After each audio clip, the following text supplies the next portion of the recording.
Kaito-san, where's our guy going? On his way towards Pink Street. Crowd's thinning out. Get your ass over here. Got it. At face value, a detective game set in the Yakuza universe seems like a match made in heaven. But although the story is as compelling as any of the past dramas involving the Tojo clan, the repetitive gameplay and refusal to stretch beyond its Dragon Engine mandated confines means a particularly spectacular end result is not as elementary as you might have hoped. But let's rewind a little. Judgment sees players step into the shoes of a disgraced ex-lawyer, Takayuki Yagami, a hotshot who manages to get a case involving an alleged serial killer thrown out. The client, however, ends up killing his girlfriend in cold blood. Racked with guilt, Yagami leaves the law game and becomes a private detective, flanked by his ex-Yakuza partner, the hot-headed Kaito.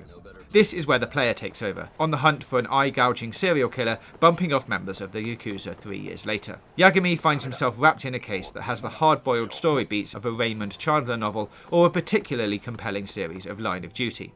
Corruption runs amok, and it ends up peeling off the layers of the city's seedy underbelly until it reaches the very highest levels of Japanese government.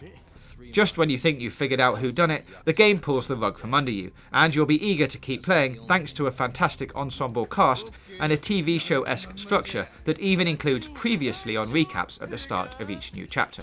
The real killer is still out there. I've given him a name. The Mole. The story is undoubtedly the high point, not only for the series, but as potentially one of the best in the medium. It pulls no punches with its unflinching portrayal of criminal corruption, nor does it ever truly spell out who is right or wrong in every given situation. Unfortunately, the core gameplay on offer, which includes lockpicking, chasing targets, wearing disguises to infiltrate areas, and general crime scene examination, is severely lacking in its execution. The game absolutely refuses to go all in on the detective side of things. Instead, you're left blandly hovering over bodies, replaying the same minigames over and over, or hammering buttons in QTE events, which is something we probably should have left behind by now in 2019.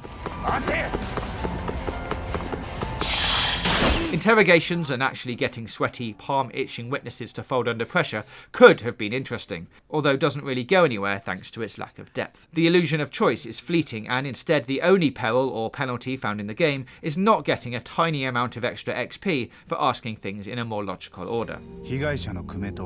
This, when coupled with the tailing mechanic, which feels like it's been ripped straight out of a PS2 game, may disappoint those looking for another Danganronpa or LA Noire style experience.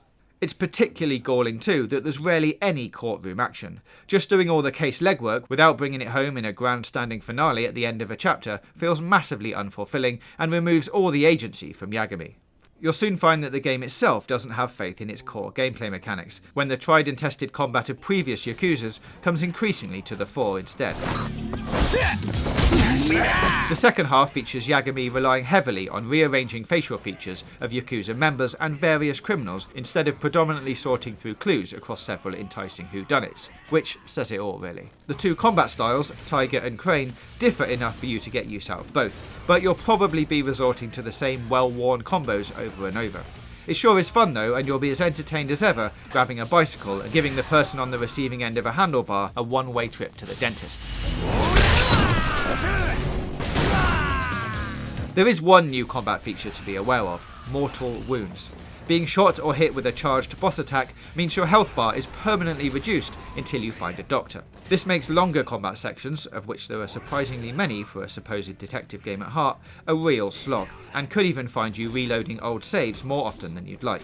Though it ups the challenge considerably and has you thinking on your feet when the going gets tough. If sleuthing and slapping full silly gets old, then you'll be pleased to see Judgment go massively over the top with the side content. There are dozens of hours of content here, the likes of Battling Cages and Club Sega Arcade's Return, plus the extremely entertaining drone races are a welcome addition. It shouldn't be discounted that the game even has 50 side cases to get stuck into. While the mileage may vary on some of the more obtuse activities, VR board game anyone? It cannot be argued that Judgment doesn't give players value for money. And it helps that it maintains its mix of kooky Yakuza humour in side cases, such as chasing after a bald man's wig, with more serious melodrama. Judgment, though, always seems like it's a little too mindful of attempting to pull off the tricky balancing act between appeasing Yakuza fans and appealing to newcomers. This is undoubtedly a hard game to recommend for newbies. Judgment is a Yakuza game in detective's clothing, but it never really excels at doing either particularly well. The story is superb and shouldn't be passed up for those in need of a great 20 hours of genuinely compelling intrigue, yet the gameplay betrays its best-in-class plot. Here's hoping a sequel irons out the kinks and fleshes out the snooping some more. If so, it could have the makings of an all-time classic series, but this is a fine, if slightly shanky, first effort. We give it 3 stars.